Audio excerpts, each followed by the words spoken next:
Esse é Seridônio e está em um terrível dilema em sua dívida. Ele recebeu um guia e não sabe para que serve. Vamos ajudá-lo. Nossa, a noite passada eu quase não consegui pegar os olhos.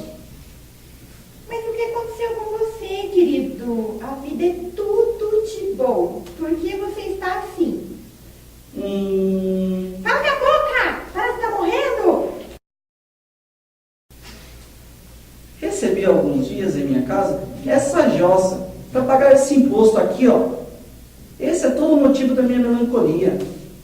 Olha aqui, meu filho. Eu tenho duas coisas para te falar. Primeiro, jossa é o c... E segundo, que isso não é imposto. Presta atenção que eu vou falar, presta atenção que eu vou falar, presta atenção que eu vou falar.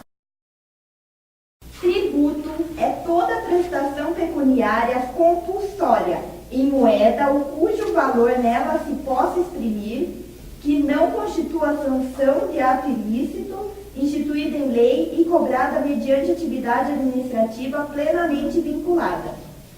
Assim podemos melhor analisar suas características através do quadro. O tributo deve ser pago em dinheiro, não sendo possível que a dívida seja liquidada com outros bens, tais como móveis ou veículos.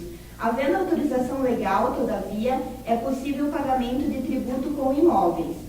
É uma prestação compulsória, ou seja, seu pagamento é obrigatório, independendo da vontade do contribuinte em pagá-lo, e que não pode constituir sanção por ato ilícito, cuja penalidade pecuniária se cobra através da multa. Em atenção ao princípio da legalidade, os tributos devem ser instituídos por lei. Serão cobrados mediante atividade administrativa plenamente vinculada, o que se faz através do lançamento, que é a materialização da obrigação de pagar. O Código Tributário Nacional elenca 3 espécies tributárias. Os impostos, que incidem, por exemplo, sobre a propriedade de imóvel urbano, o IPTU, a disponibilidade de renda, imposto sobre a renda, a propriedade de veículo automotor, IPVA, entre outros. As taxas que decorrem de atividades estatais, tais como serviços públicos ou do poder do exercício de polícia. Exemplos, custas judiciais e a taxa de licenciamento de veículos. E as contribuições de melhoria, que se originam da realização de obra pública que implique valorização do imóvel do contribuinte. Por exemplo, benfeitorias em torno do imóvel residencial. Podemos ainda enumerar mais 2 espécies de tributos. Os empréstimos compulsórios, que têm por finalidade buscar receitas para o Estado, a fim de promover o financiamento de despesas extraordinárias ou urgentes, quando o interesse nacional esteja presente.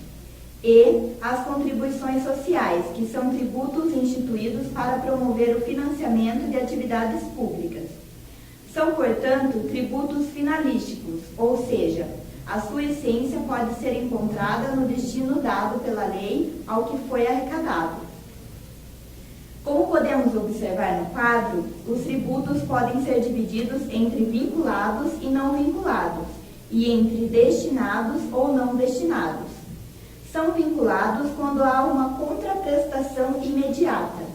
Não são vinculados os impostos, por exemplo, pois sua arrecadação não implica na prestação de um serviço por parte do poder público.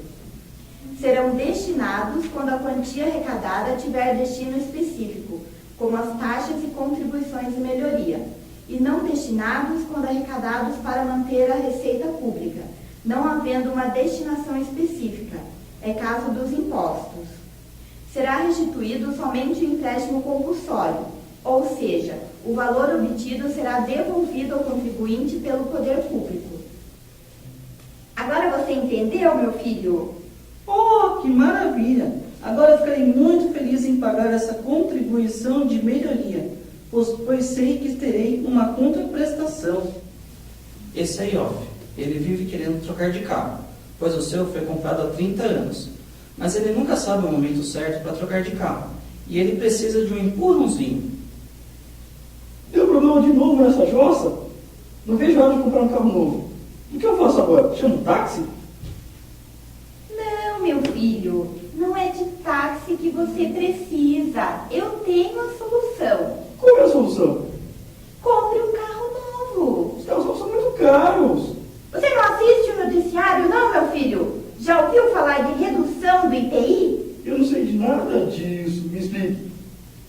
tributo pode ter três funções: fiscal, parafiscal e extrafiscal. A fiscal serve para arrecadar dinheiro para o Estado. O extrafiscal tem a função de equilibrar a economia. O parafiscal é exercido por terceiros em nome do Estado. Tudo bem, mas se eu comprar um carro novo, não terei condições de pagar o IPVA, está muito caro. Com o meu carrinho velho, eu não pago mais nada. Mas você sabe para que serve o imposto? Acorda! Para que serve o imposto? Eu não sei! O direito financeiro, sem nos aprofundarmos aqui em mais considerações, traduz a projeção do fenômeno financeiro no plano normativo.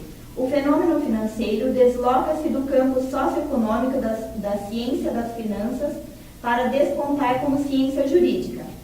Por isso, em simples trabalho de adaptação de definição formulada por Teotônio Monteiro de Barros, entendemos por direito financeiro o ramo do direito administrativo que regula a atividade desenvolvida pelo Estado na obtenção, gestão e aplicação dos meios materiais necessários à realização de seus fins. Associando seus elementos constitutivos, é fácil observar que a definição praticamente reproduz a anterior, o que de resto se explica pela identidade de objeto. Introduzimos tão somente o verbo regular, mais condizente com o caráter normativo das ciências jurídicas, e a palavra gestão, compreensiva das atividades financeiras relacionadas com o orçamento e o crédito público, a par de situá-lo como ramo do direito administrativo. Essa é Mir Jardina. Ela está em Monga, comemorando a virada de ano, tomando sua periquita, sem saber o que está por acontecer, sem saber o desespero que virá a seguir. Ai, meu Deus! Ontem eu ouvi na Atena que a alíquota vai subir em 500%. Está tudo bem, meu amor? Não se desespere. O que te aflige? Eu ouvi na Atena que o prefeito instaurou uma portaria aumentando as alíquotas do IPVA em 500% na minha cidade. Você acredita nisso? Estou me sentindo tão insegura. Você acredita no Datena? Vou explicar sobre segurança jurídica. Princípios limitadores da tributação. Os princípios do direito tributário, assim como em qualquer outra ramificação específica do direito, é um complexo de antinormas. Trata-se da forma embrionária de qualquer outro preceito normativo. São, portanto, as cláusulas pilares de uma ordem jurídica. Tomando como pressuposto seu caráter imutável e indiscutível, os princípios são as mais importantes estruturas limitativas de arbitrariedades estatais e abusos de direito. São, desse modo, a estrutura que traz a segurança jurídica para o Estado, os administradores públicos e os administrados. Os princípios que norteiam todo o plexo tributário do Brasil encontram-se esculpidos na ordem constitucional, mais especificamente no artigo 150 da Constituição Federal. São os mais importantes princípios. Princípio da legalidade. O princípio da legalidade é, talvez, o princípio mais importante que limita a atividade tributária do Estado. Segundo este princípio, somente podem ser instituídos ou aumentados tributos através de uma lei, que, em regra, é ordinária. Princípio da irretroatividade. Pelo princípio da irretroatividade, não é permitido que tributos criados subordinem a seus efeitos fatos praticados antes da lei que o instituiu. Princípio da anterioridade e da noventena. Os princípios da anterioridade e da noventena, ou nonagesimal, regulam o tempo mínimo de vacância dos tributos, antes que sejam efetivamente cobrados. Os tributos não poderão ser cobrados observando os seguintes limites.